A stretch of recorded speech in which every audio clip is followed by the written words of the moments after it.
السلام علیکم ورحمۃ اللہ وبرکاتہ۔ اعوذ باللہ من الشیطان الرجیم، بسم اللہ الرحمن الرحیم۔ یسألونک عن الانفال قل الانفال للہ والرسول فاتقوا اللہ واصلحوا ذات بینکم واطیعوا اللہ ورسولہ ان کنتم مؤمنین۔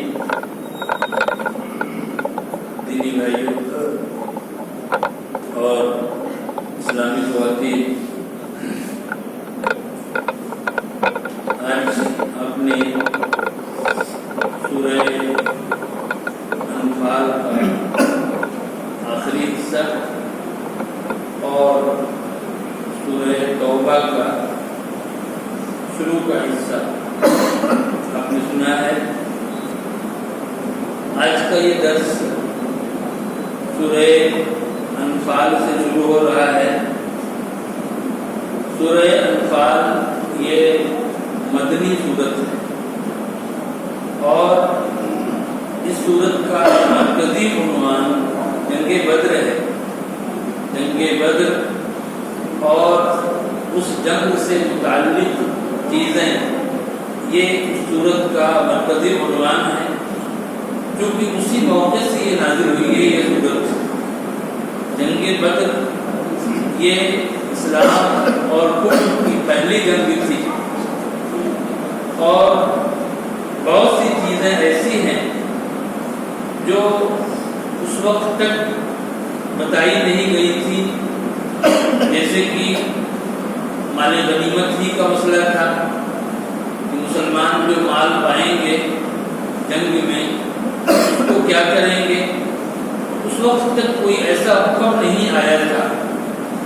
اس صورت میں اللہ رب العالمین نے ان چیزوں کو بتایا، اور اس جنگ کے تعلق سے بھی، جو جنگ جس کو قرآن نے فرقان کہا، اس جنگ کو جنگ بدر کو فرقان کہا، اور اس دن کو یوم الفرقان کہا۔ فرقان کا دن یعنی اس جنگ کے ذریعے سے حق اور باطل کے درمیان، اسلام اور کفر کے درمیان فرق ہوا، اور یہ جنگ بھی اللہ رب العالمین کی مرضی دیکھیے، اس کی قدرت دیکھیے کہ یہ جنگ اچانک ہوئی تھی۔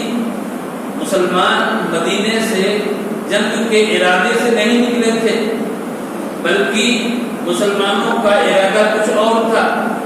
دراصل کفار مکہ کا ایک تجارتی قافلہ جس کی قیادت جناب ابو سفیان کر رہے تھے، اس وقت وہ مسلمان نہیں تھے، وہ اس قافلے کی قیادت کر رہے تھے، اس کے امیر تھے، قائد تھے۔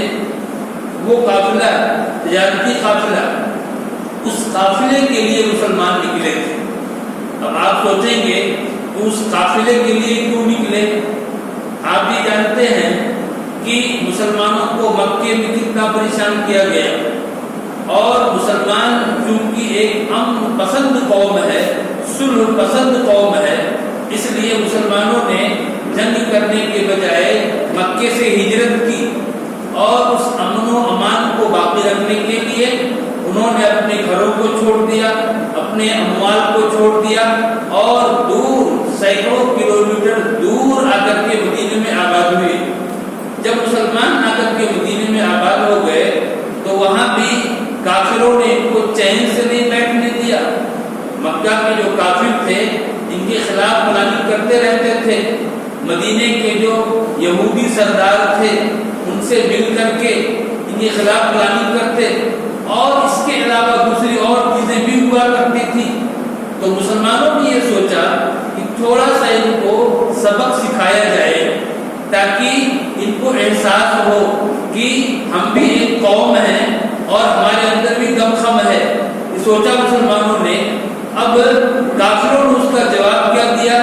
پوری پلاننگ کی، اور پورے مکے میں ہر فرد سے پیسے لے کر کے پھر ایک قافلہ تیار کیا تجارتی، اور وہ قافلہ مکے شام گیا، اور یہ طے پایا کہ اس سے جو پروفٹ ہوگا اس پروفٹ سے ہتھیار خرید کر کے مسلمانوں کو ختم کیا جائے گا۔ اس کے ساتھ وہ تجارتی قافلہ تھا۔ اب ظاہر سی بات ہے ایسی صورتحال میں رسول اکرم صلی اللہ علیہ وسلم نے یہ فیصلہ کیا کہ اس قافلے کو پکڑا جائے، اس لیے کہ یہ مال بچ کر کے جائے گا تو ہمارے خلاف استعمال ہوگا، ہمارے خلاف ہتھیار رکھتے جائیں گے اور پھر ہم کو نقصان پہنچایا جائے گا۔ اس قافلے کو پکڑنے کے لیے مسلمان نکلے تھے مدینے سے، لیکن اللہ رب العالمین کی مرضی کچھ اور تھی۔ اس قافلے کے جو سردار تھے ابو سفیان کو معلوم ہو گیا کہ مسلمان ان کا پیچھا کر رہے ہیں۔ ابو سفیان نے فوراً مکہ خبر بھیج دی، مکے میں خبر بھیج دی۔ مکے میں جیسے ہی خبر پہنچی، ادھر سے ایک بڑا لشکر 1000 کی فوج پورے ساز و سامان کے ساتھ، پورے ہتھیار کے ساتھ وہاں سے نکل پڑی مکے سے۔ اب اور ادھر یہ قافلہ ابو سفیان نے راستہ بدل دیا، راستہ بدل کر کے یہ قافلہ نکل گیا۔ اب مسلمانوں کی مٹبھیڑ کس سے ہو رہی ہے؟ مکے کی فوج سے۔ وہ مکی فوج جو لڑنے کے لیے پوری تیاری کے ساتھ آئی تھی، اس سے اچانک جو ہے ملاقات ہو گئی مسلمانوں کی۔ اب مسلمان خود پریشان ہیں، کیا کیا جائے، کیا کیا جائے، اس سے ان سے جنگ کی جائے یا کیسے کیا کیا جائے؟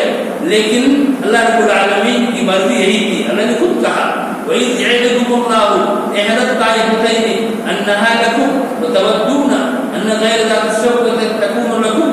کہ اللہ رب العالمین نے کسی ایک جماعت کا تم سے وعدہ کیا تھا، اللہ نے یہ وعدہ کیا تھا کہ یا تو تمہیں وہ تجارتی قافلہ ملے گا اور یا پھر وہ فوج ملے گی۔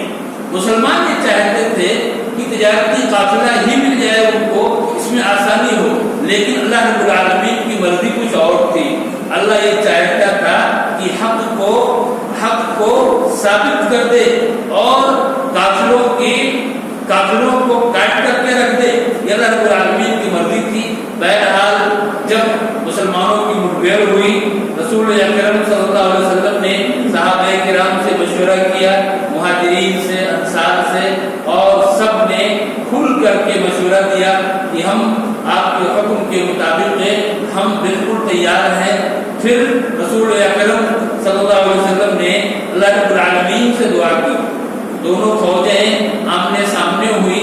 اب ظاہر سی بات ہے کہ ایک طرف بڑی تعداد تھی اور ایک طرف جو ہے 313 لوگ تھے، اور ان میں بھی کتنے پیدل تھے، کتنے نہتے تھے، ہاتھ میں ہتھیار نہیں، اس طرح کی حالت تھی ان کی، اور اتنی بڑی فوج سے لڑنا یہ آسان نہیں تھا۔ رسول اکرم صلی اللہ علیہ وسلم نے اپنے رب سے دعا کی، اور دعا ظاہر سی بات ہے نبی کی دعا ہی ہوتی ہے، اور بڑی ہی گریہ گزاری کے ساتھ آپ نے دعا کی اللہ سے۔ آپ نے یہاں تک کہا کہ اللہ اگر آج یہ جماعت ہلاک ہو جاتی ہے، یہ مٹھی بھر جماعت اگر آج ختم کر دی گئی تو قیامت تک تیری عبادت نہیں ہو سکتی ہے۔ آپ نے دعا کی اپنے رب سے، اور اس دعا کے بعد اللہ نے مسلمانوں کی بھرپور مدد کی، کئی طرح سے مدد کا ایک طریقہ تو یہ تھا 1000 فرشتوں کو بھیج دیا اللہ نے 1000 فرشتوں کو بھیج دیا مسلمانوں کی مدد کے لیے۔ ایک صورت تو یہ تھی، اور دوسری صورت تھی مدد کی کہ اللہ رب العالمین نے مسلمانوں کے اطمینان کے لیے، سکون کے لیے ان کے اوپر قوم متعین کر دی، جبکہ ایسی حالت میں، ایسی کنڈیشن میں ایک انسان کو نیند نہیں آ سکتی، اس کو قوم نہیں آئے گی، غنودگی نہیں آئے گی، تو پریشان ہوگا، لیکن اس طرح سے ان کے دلوں کو اللہ نے اطمینان دیا کہ ان کے اوپر قوم متعین کر کے رب العالمین نے دوسری مدد کی۔ اور تیسری مدد یہ کی کہ اللہ رب العالمین نے بارش نازل کر، بارش ہوئی۔ بارش کا فائدہ کیا ہوا؟ مسلمان جس طرف تھے وہ زمین ریتیلی تھی، اب اس ریت میں چلتے ہوئے ان کے پاؤں پھسلتے تھے، جبکہ اس کے برخلاف جس طرف کافر تھے وہ زمین نشیبی تھی اور وہ زمین بالکل برابر تھی۔ اب جب بارش وہ ہوئی تو اس بارش سے کیا ہوا؟ کافروں کی طرف پانی ہو گیا اور کیچڑ سا ہو گیا، اور مسلمانوں کی طرف جو ریتیلی زمین تھی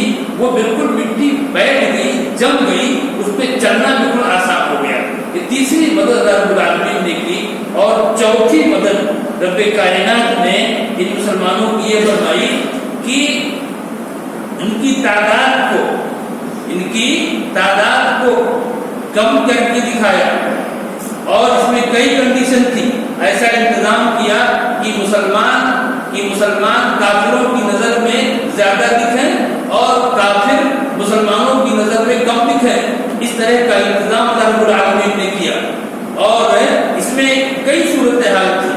پہلے جو آپ نے خواب دیکھا تھا، پہلے جب خواب دیکھا نبی اکرم صلی اللہ علیہ وسلم نے، تو اس موقع پر اس خواب میں کافروں کی تعداد کم دکھائی گئی، اور اب اس کم تعداد کی وجہ سے مسلمانوں کو حوصلہ ہوا کہ ہم ان سے لڑنے کی طاقت رکھتے ہیں۔ اور اس کے بعد پھر جب دونوں فوجیں آمنے سامنے ہوئی، بالکل ایک دوسرے کے سامنے ہوئی، تب پھر کیا ہوا؟ اللہ رب العالمین نے دونوں کو ایک دوسرے کی نگاہ میں کم کر دیا۔ مسلمان کافروں کو کم دیکھ رہے تھے اور کافر مسلمانوں کو کم دیکھ رہے تھے۔ کیوں؟ تاکہ جنگ ہو جائے۔ اور اس کے بعد جب جنگ شروع ہوئی تو پھر اللہ رب العالمین نے مسلمانوں کی تعداد کو کافروں کی نگاہ میں دوگنی کر دی۔ اس طریقے سے رب کائنات کی ان پر روک طاری ہو جائے۔ اللہ رب العالمین نے مدد کی مسلمانوں کی، اور مسلمانوں کو ایسی فتح ہوئی جس کو کسی نے اس سے پہلے سوچا بھی نہیں تھا۔ اور بڑے بڑے سردار، مکے کے بڑے سردار، ابو جہل ہو اور دوسرے بڑے سردار ہوں، یہ سب اس جنگ میں مارے گئے۔ بلکہ نبی صلی اللہ علیہ وسلم جب دعا کر کے آپ اٹھے تھے تو آپ نے بتا دیا تھا لوگوں کو کہ دیکھو ابو جہل یہاں پہ مارا جائے گا، اور شیبہ یہاں مارا جائے گا، عتبہ یہاں مارا جائے گا، یہ سب آپ نے بتا دیا تھا۔ راوی حدیث کہتے ہیں کہ جو جگہ جس کے لیے آپ نے بتائی تھی وہ اس سے ذرا بھی ادھر ادھر نہیں ہوا، وہیں پر اس کو مارا گیا۔ اور یہ سب 70 لوگ اس میں مارے گئے، اور 70 لوگ ہی اس کے اندر قید کیے گئے۔ اور ایک کام کیا تھا نبی اکرم صلی اللہ علیہ وسلم نے، اس کو اللہ نے یہاں ذکر کیا ہے۔ کیا کیا؟ آپ نے جنگ کے وقت ایک مٹھی مٹی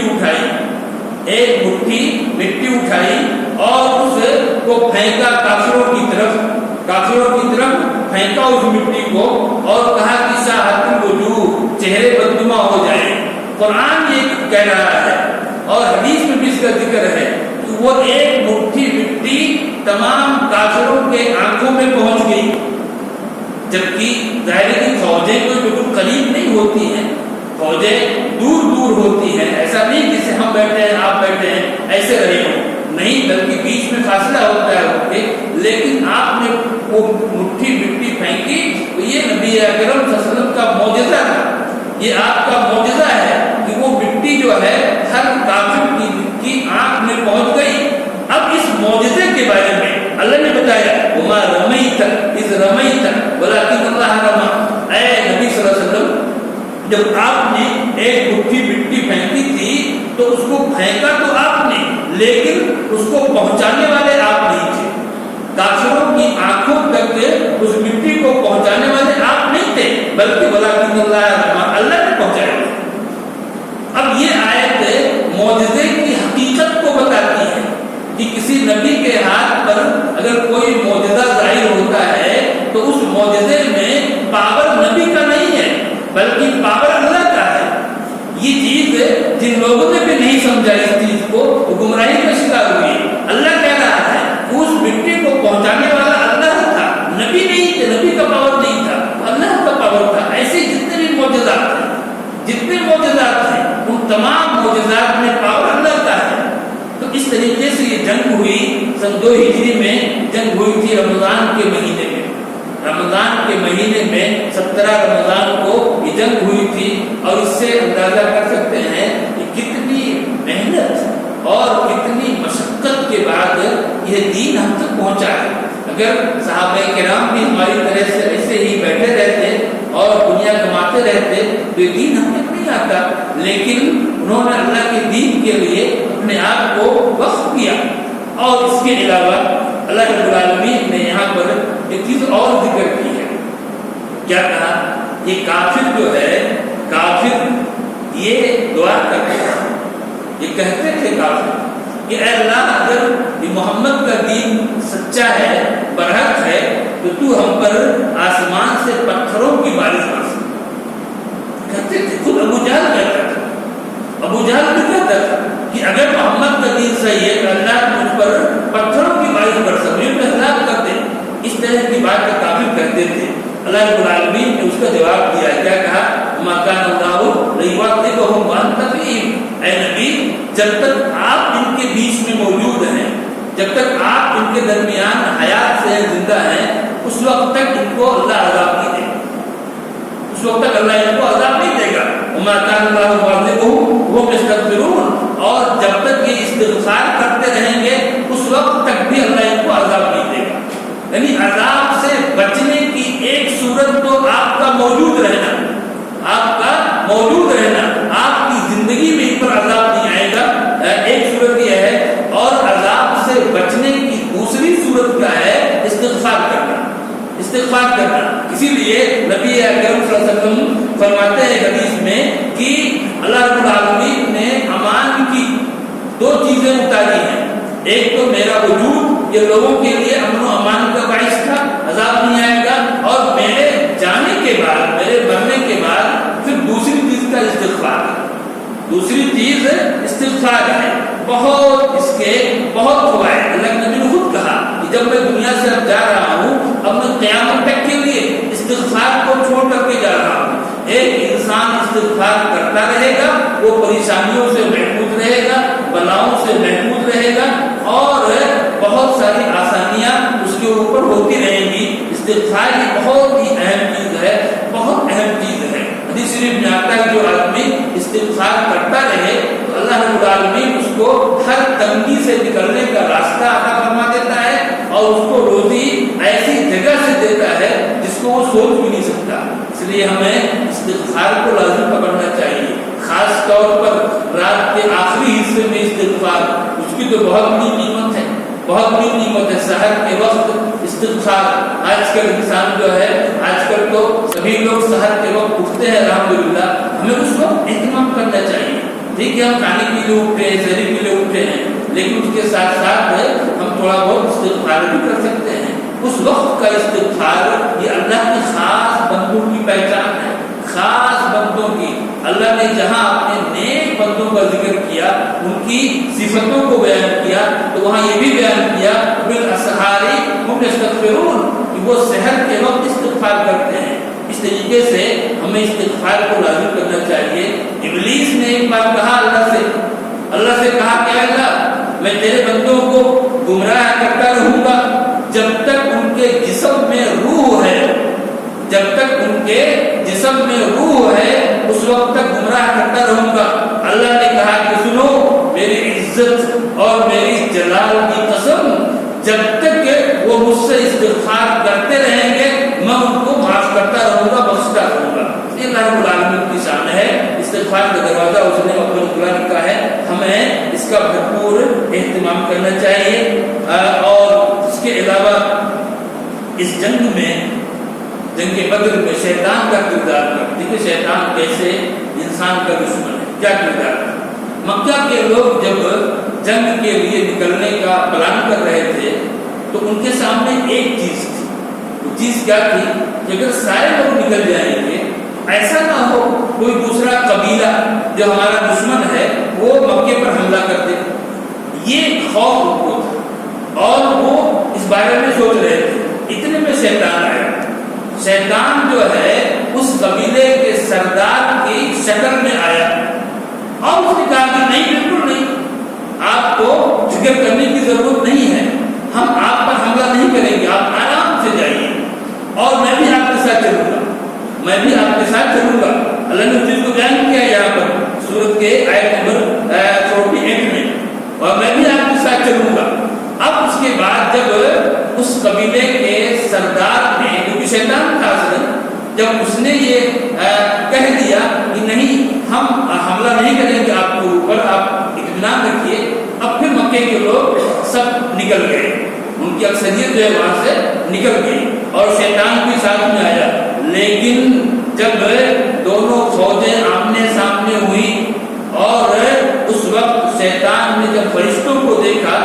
فرشتوں کو دیکھا تو پھر شیطان وہ پیچھے ہٹا. قرآن کہہ رہا ہے وقال انی بریء منکم، اس نے کہا کہ میں تم سے بیزار ہوں، ہمارا تم سے کوئی تعلق نہیں ہے. انی ارا ما لا ترون، میں تو وہ دیکھ رہا ہوں جو تم نہیں دیکھتے. فرشتوں کو تم نہیں دیکھتے لیکن میں دیکھ رہا ہوں. انی اخاف اللہ، میں اللہ سے ڈرتا ہوں. اللہ شدید العقاب، اللہ جو ہے سخت سزا دینے والا ہے. تو شیطان کا بھی اس میں اس جنگ میں یہ رول تھا کہ اس نے بھڑکایا مکے والوں کو اور ان کو اطمینان دلایا کہ نہیں، آپ پر جو ہے آپ کے پڑوس کی طرف سے کوئی حملہ نہیں ہوگا، آپ آرام سے جائیے اور مسلمانوں کا خاتمہ کیجیے. اس طریقے سے اللہ رب العالمین نے اس جنگ کا نقشہ کھینچا ہے اور مسلمانوں کو اس جنگ کے تعلق سے آگاہ کیا ہے. اور پھر اللہ رب العالمین نے اخیر میں ایمان والے وہ لوگ جو ایمان لائے اور انہوں نے ہجرت کی، اللہ کی راہ میں جہاد کیا، اور ایسے ہی وہ لوگ جنہوں نے ان مہاجرین کو اپنے یہاں پناہ دی، ان کی مدد کی، اللہ نے ان کی تعریف فرمائی اور کہا کہ هم المؤمنون حقا. یہی لوگ، یہی مہاجرین اور مہاجرین کو پناہ دینے والے لوگ، یہی سب کا ہے سچے مومن ہیں. سچے مومن لہم مغفرۃ ورزق کریم، ان کے لیے اللہ کی طرف سے بخشش ہے اور نہایت ہی اچھی روزی ہے. ایسے اللہ نے فرمایا کہ جو لوگ بعد میں ایمان لائے اور ہجرت کی اور پھر جہاد کیا تو بھی انہیں لوگوں کے ساتھ اللہ رب العالمین نے ان صحابہ کی تعریف فرمائی. اور چونکہ ان کی خدمات ہیں، ایسی بات ہے کہ ایسے وقت میں جب مسلمان بہت تھوڑے تھے، ان کے پاس کوئی طاقت نہیں زیادہ تھی، قوت نہیں تھی، لیکن ایسے وقت میں ان صحابہ کرام نے اپنی جان کی، اپنے مال کی بازی لگائی اور اسلام کو سربلند کرنے کے لیے ہر طرح کی کوشش کی. ظاہر ہے کہ اللہ رب العالمین نے بھی ان کو انعام دیا، ان کی تعریف قرآن کریم میں فرمائی اور قیامت تک ان کی اس تعریف کو پڑھا جاتا رہے گا. اس کے بعد دیکھیے سورہ براءہ ہے. سورہ براءہ، اس کا ایک نام براءہ یہ اس لیے اس کا نام ہے، اس صورت میں مشرکین سے براءت کا اعلان کیا گیا ہے، بیزاری کا اعلان کیا گیا ہے. کیونکہ اس سے پہلے مشرکین سے کچھ معاہدے بھی تھے اور کچھ صلح تھی، ساری چیزیں تھیں، لیکن یہ صورت اس وقت نازل ہوئی ہے. اس وقت مسلمان طاقتور ہو چکے تھے، مکہ فتح ہو گیا تھا اور اسی طریقے سے اور مکہ فتح ہونے کے بعد کافروں کی طاقت ٹوٹ گئی. بالکل پورا عرب انتظار کر رہا تھا کہ دیکھتے ہیں مسلمانوں کا انجام کیا ہوتا ہے. اور چونکہ مکے کا ذمہ دار ہونا یہ بہت بڑے شرف کی بات تھی. جبکہ کہ کافر لوگ مکے کے ذمہ دار تھے، مکے کے خانہ کعبہ کے متولی تھے، تو اس وقت تک پورا عرب اس کو بہت ہی احترام کی نگاہ سے دیکھتا تھا. لیکن جب فتح مکہ میں وہ مغلوب ہو گئے اور وہ خانہ کعبہ یہ مسلمانوں کی نگرانی میں آ گیا اور مکہ پر کنٹرول مسلمانوں کا ہو گیا، تو پھر دنیا نے دیکھا کہ لوگ جھوٹ در جھوٹ اسلام میں داخل ہوئے.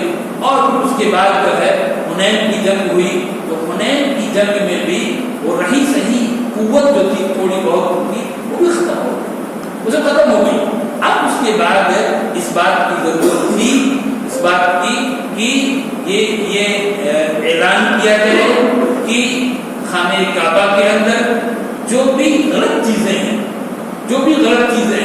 ان تمام کو ختم کیا جائے اور ان لوگوں سے جو معاہدہ ہے اس معاہدے کو ختم کیا جائے. اور اب تک جو یہ مشرکین طواف کرتے تھے خانہ کعبہ کا اور حج عمرہ کرتے تھے، ان تمام چیزوں کو الگ کیا جائے. اس صورت میں انہی چیزوں کا اعلان ہے اس صورت کے اندر. رسول اکرم صلی اللہ علیہ وسلم نے سن 9 ہجری میں آپ نے حضرت ابوبکر رضی اللہ تعالیٰ عنہ کو حج کا امیر بنایا اور ان کی عمارت میں مسلمانوں نے حج کیا اور ان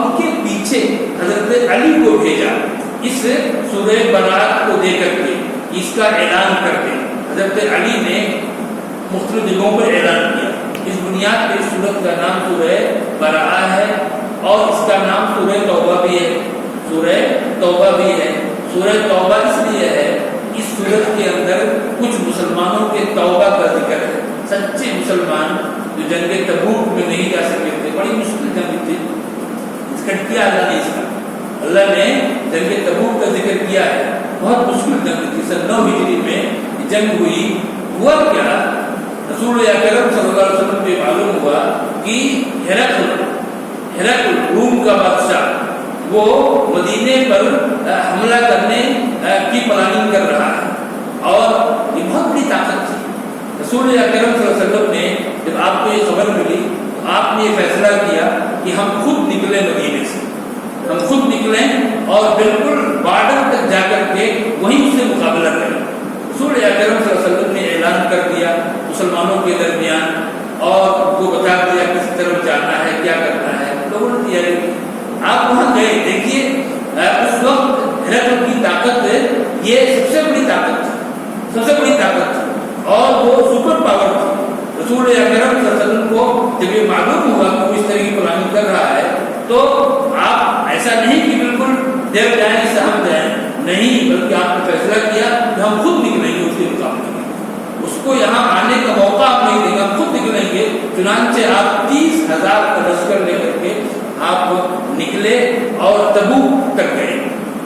تبوک تک گئے اور جب وہاں پہنچے یہ مسلمان تو پھر ہرقل جیسے بادشاہ کو ہمت نہیں ہوئی, اس کو ہمت نہیں ہوئی لڑنے کی. اس نے دیکھا کہ ہم تو ابھی سوچ ہی رہے تھے اور مسلمان ہمارے مقابلے میں کھڑے ہو گئے ہیں, اس کی ہمت نہیں ہوئی اور وہ پیچھے ہٹ گیا. مسلمان وہاں پر 20 دن تک رہے, 20 دن تک وہاں پڑا رہا رسول اکرم صلی اللہ علیہ وسلم کا. اور مختلف قبیلے جو وہاں پر تھے جو ابھی تک مسلمانوں کے دشمن تھے وہ سب جو ہے آ کر کے ملے. تو اس کا ذکر کیا ہے اللہ رب العالمین نے. اس جنگ میں, جنگ تبوک میں منافقین پیچھے تھے, منافقین پیچھے تھے کیونکہ منافقین تو مسلمان تھے نہیں اور یہ جان بوجھ کر پیچھے تھے. وہیں پر کچھ سچے صحابہ, نیک مخلص ایمان والے صحابہ وہ بھی پیچھے رہ گئے تھے. کعب بن مالک ہوں, مرارہ بن ربیع ہوں یا اور دوسرے صحابہ ہوں, یہ لوگ بھی اپنی سستی میں پیچھے رہ گئے تھے. ان کی دلوں میں نفاق نہیں تھا, یہ ایمان والے لوگ تھے, لیکن اپنی سستی کی وجہ سے یہ پیچھے رہ گئے تھے. تو انہوں نے توبہ کی, انہوں نے توبہ کی. ان کے توبہ کا بھی یہاں پر ذکر ہے. صحابہ کرام کے اللہ نے توبہ قبول کی, اس لیے اس کا نام جو ہے سورہ توبہ بھی ہے. اور اس کا ایک نام سورہ فاضحہ بھی ہے. سورہ فاضحہ, رسوا کرنے والی سورت, سورہ فاضحہ. کیوں؟ اس لیے کہ اس سورت نے منافقین کی پول کھول دی. منافقین کیونکہ بظاہر مسلمان تھے, بظاہر مسلمان تھے, مسجدوں میں آتے تھے, مسجدوں میں آ کے نمازیں پڑھتے تھے. رات کی نماز میں اندھیرے میں ٹھیک ہے نہیں آتے تھے, لیکن دن میں تو آتے تھے تاکہ وہ مسلمانوں کے ساتھ شامل رہیں. اندر سے کافر تھے. اس صورت نے منافقین کی پول کھول دی اور ڈھیر ساری آیات میں اللہ رب العالمین نے ان منافقین کے بارے میں بیان کیا, ان منافقین کے بارے میں بیان کیا بہت سی آیات میں. اور ان کے اندر جو خرابیاں تھیں, جو کفر تھا ان کے یہاں, اور مسلمانوں کے خلاف دشمنی تھی ان کے یہاں, ان تمام چیزوں کو اللہ رب العالمین نے بیان کیا. اس لیے سورت کے ایک نام سورہ فاضحہ بھی ہے. اس طریقے سے یہ سورت ہے اور یہ واحد سورت ہے, تنہا سورت ہے قرآن کریم کی. اس کے شروع میں بسم اللہ الرحمن الرحیم نہیں ہے. باقی جتنی بھی صورتیں ہیں سب کے شروع میں بسم اللہ الرحمن الرحیم لکھا ہوا ہے. صرف یہ صورت ہے سورہ براءہ, اس کے شروع میں بسم اللہ الرحمن الرحیم نہیں ہے. پوچھا گیا صحابہ سے, جن صحابہ نے قرآن کریم کو لکھوایا, اکٹھا کیا, حضرت عثمان بن عفان رضی اللہ تعالیٰ عنہ کے حکم سے, ان کے آرڈر سے حضرت زید بن ثابت نے اور دوسرے صحابہ نے اس کام کو انجام دیا. ان سے پوچھا گیا کہ آپ نے یہاں بسم اللہ کیوں نہیں لکھا؟